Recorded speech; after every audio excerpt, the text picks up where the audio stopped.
I want to take a minute to tell you guys about our Patreon page and all of the great stuff that we offer for our pledges. As you guys know, Sleeper Wire is a charity working towards the prevention and treatment of chronic Lyme disease. As a Patreon pledge, here's what you can get.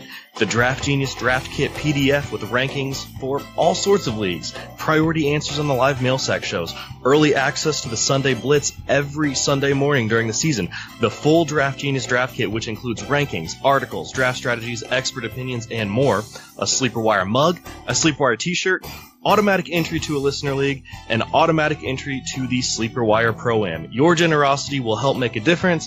Visit www.patreon.com/sleeperwire for more details. I challenge you to a duel. It's the only argument I need. I don't want to talk to you no more, You got a lot of nerve. Soon you will know what it is like to be defeated. Stop defending him, Sean. All right, let's go.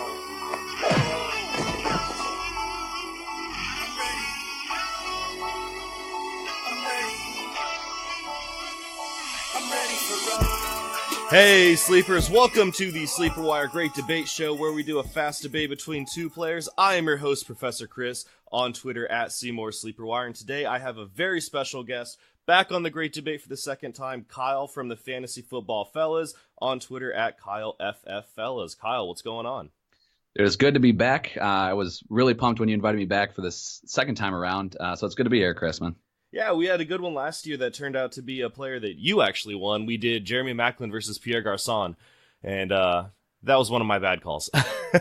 Yeah, I owned Garçon everywhere, so it was a decent way to start the year. Unfortunately, didn't get those Jimmy G games in there, but yeah, I was lucky enough to at least have him for part of the season. Yeah, absolutely. I'll let you know which guys we're going to be debating here in just a minute, but please go to iTunes or Google Play or Stitcher or wherever you listen to us and drop a 5-star rating and leave us a nice review. That truly does help out the show. What we're going to be doing here in the Great Debate is having an actual debate-style argument between two players. We're going to spend a couple minutes arguing for our player, 90 seconds for rebuttals, and then we're going to wrap it up with final thoughts. And once again, the purpose of these great debates is not for us to convince each other. I'm not trying to convince Kyle of my player. He's not trying to convince me of his. We're not trying to, quote-unquote, win the debate. The purpose is to give you guys legit arguments for and against these guys so you can make a better decision on who to draft. And today, two running backs, we're doing Alvin Kamara versus Melvin Gordon. I've got Kamara and Kyle has Melvin, and I'm going to go ahead and kick us off here. So Alvin Kamara, this guy didn't have just a great season in 2017. He had a record-setting season. Kamara touched the ball 201 times last season and averaged 7.7 yards per touch, which is the highest single-season rate among all players with at least 200 touches in the entire history of the NFL. That right there is pure efficiency. I'm going to break down some numbers for you here. Alvin Kamara had 120 rushing attempts for 728 yards and 8 touchdowns last season, while adding 81 catches for 826 yards and 5 touchdowns through the air for a total of 1,554 yards and 13 touchdowns. Let's go ahead, and I'm going to throw out his Week 14 stats. That's where he had the 1 carry for 2 yards, where he got the concussion in the first quarter. Taking that out, he had 103.6 yards per game.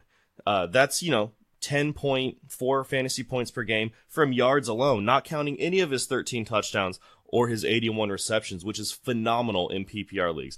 That double-digit points is huge, and, that's only looking at his total season. Keep in mind that the New Orleans Saints had Adrian Peterson on the roster as well for the first 4 weeks, taking carries away from both Mark Ingram and Alvin Kamara.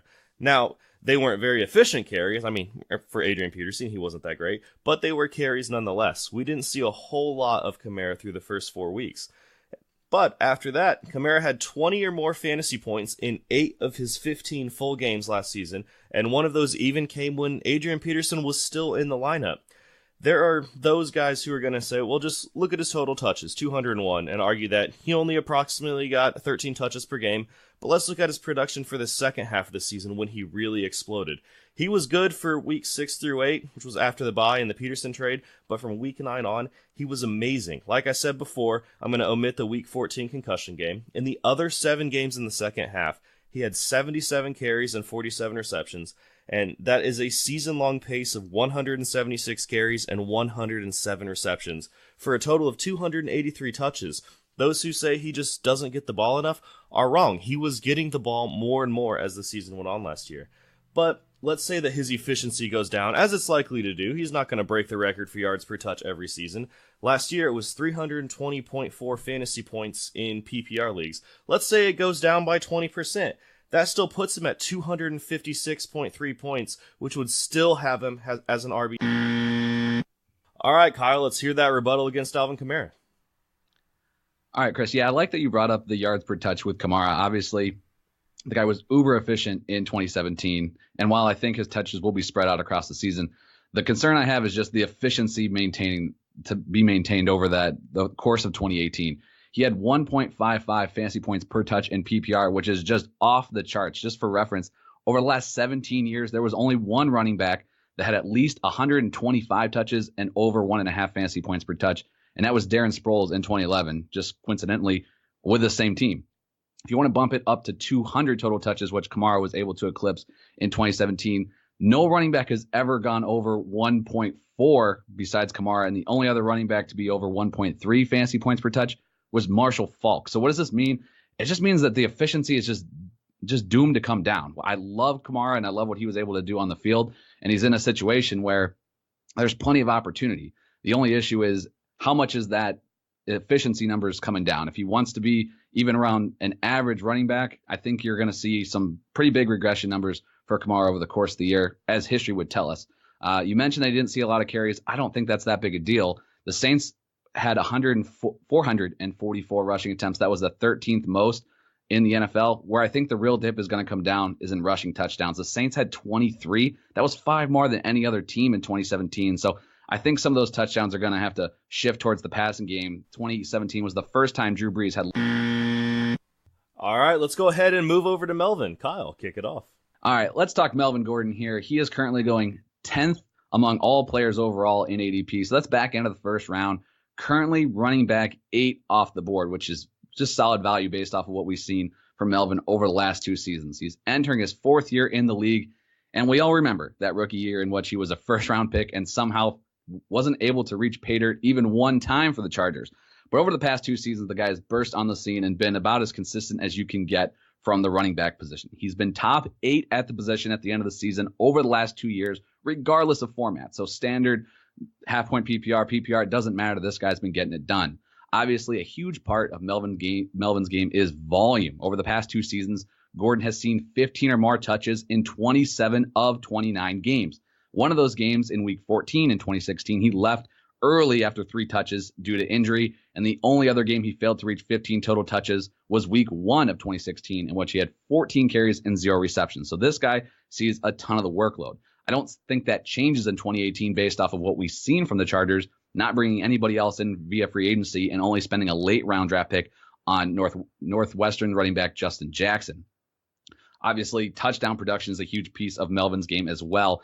In 2016, he had only played 13 games, but was able to hit pay dirt 12 times. He also was able to get 12 total touchdowns in 2017 and is one of 2 running backs across the NFL with double-digit touchdowns each of the last 2 years, the other being Mark Ingram. Another huge piece of Melvin's game is that he gets that volume, he gets that production, he sees his team's red zone work. In 2016, Melvin Gordon was tied for 5th in the league for touches inside the 10 with 30, and that was, of course, in 13 games. Last year, Melvin Gordon was tied for 2nd across the NFL with touches inside the 10 with 31. He tied with Le'Veon Bell, of course, trailing only the uber elite Todd Gurley. Consistency is also a huge piece of Gordon's game. This guy, while he's not one of the uber elite guys, you can get him outside the top 5 of ADP in the back end of the first round. And Gordon has been a top 12 running back in 16 of his 29 games over the past 2 years. That's 55% of the time. Even when he's not putting up those big time games, he's at least a running back to 83% of the time, 24 of his 29 games over the last 2 years. This is what you want from a first-round pick, regardless of position. A guy that's consistent, is not going to kill you, and is be able to get it done throughout the entire year. In the passing game... Let me start off my rebuttal here by saying that I absolutely love Melvin Gordon. People who see me posting on Twitter and SleeperBot know that. It's no secret I'm a huge fan. But one of his big knocks is his efficiency. It's kind of the opposite of Alvin Kamara. Kamara had the highest yards per carry in the NFL last season with 6.1. Melvin had 3.9 yards per carry. And he only had 6 games with 20 or more fantasy points in PPR leagues, and that's compared to Kamara's 8. The Chargers are also a passing offense. They threw the ball 575 times last year, which was second in the NFL. With so many weapons in the passing game, there's a good chance that some of the targets that went to Melvin Gordon are going to go somewhere else. Yes, Hunter Henry is out, but he was terrible last year anyway, and even put up a couple zeros in fantasy. He was barely a factor. With Mike Williams fully healthy opposite Keenan Allen, the Chargers have one of the best passing offenses in the NFL. Yes, that will include Melvin Gordon, but if you're in a PPR, 81 catches is significantly better than 59. What we're talking about here is efficiency versus a lot of touches, and that's really what this all boils down to. Before we move into final thoughts, I want to let you guys know once again that we are running 4 listener leagues this season. A $25 donation gets you automatic entry into those leagues. Winners of the listener leagues are going to receive signed jerseys from Pristine Auction. Donations can be made through our website, sleeperwire.com, or through gofundme.com/RobJR. And, just a heads up, for those of you who donated $50 to get into both the Pro-Am and the Listener League, you're good. We already got you down on the list, and we thank you very much for your donations. All right, let's take it back to final thoughts here, and I'm going to go back to Alvin Kamara. So before the buzzer, I said that if Kamara's scoring decreased 20%, his fantasy scoring at the end of the season, if it went down to 80% of what it is, he'd still be the RB8. Overall scoring, though, incorporates 4 weeks of Adrian Peterson taking touches and 1 week essentially missed due to concussion. But what if that overall score goes down by 30%? He still would have had 224.3 points, which would have been the RB11. The Saints know exactly how to use Alvin Kamara, and they proved that last season. He started getting more touches as the season went on. They were within one horribly missed tackle of going to the NFC Championship game. The Saints have the same offensive coaching staff, which means the system likely hasn't changed. It's the same quarterback. It's the same wide receivers. This is going to be a very similar offense. Alvin Kamara is going to be the lead back through the first 4 games of the season due to the Mark Ingram suspension. They don't really have anyone who can step into the Ingram role full time. No, Kamara isn't going to be a workhorse, but he is going to have tons of opportunities with Ingram being suspended through the first 4 games. Saints head coach Sean Payton has shown some disdain towards Ingram in the past, which leads me to kind of believe that even though Ingram is really good, he may have to earn back some of the carries. The Saints have shifted from a passing offense to a rushing offense. It still sounds weird to say that, but it's true. With a good defense, they just don't have to pass the ball 50-plus times a game like they did in the past. Kamara is an absolute weapon, and I tweeted last season that Alvin Kamara is the next LaDainian Tomlinson, and I'm excited to watch this guy play every week. And my final thoughts on Melvin Gordon, I touched on a lot of things I liked with Melvin. Obviously, consistency is huge with this guy.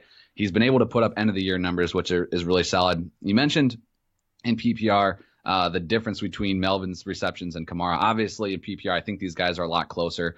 If you play in standard, obviously adjust accordingly. But I love Melvin's workload that he sees in the passing game. In 13 games in 2016, he saw 57 targets for 41 receptions. So that's a little more than an average of 3 receptions per game. So that's a nice floor for your running back. In 2017, he actually even bettered that, about 3.5 receptions per game.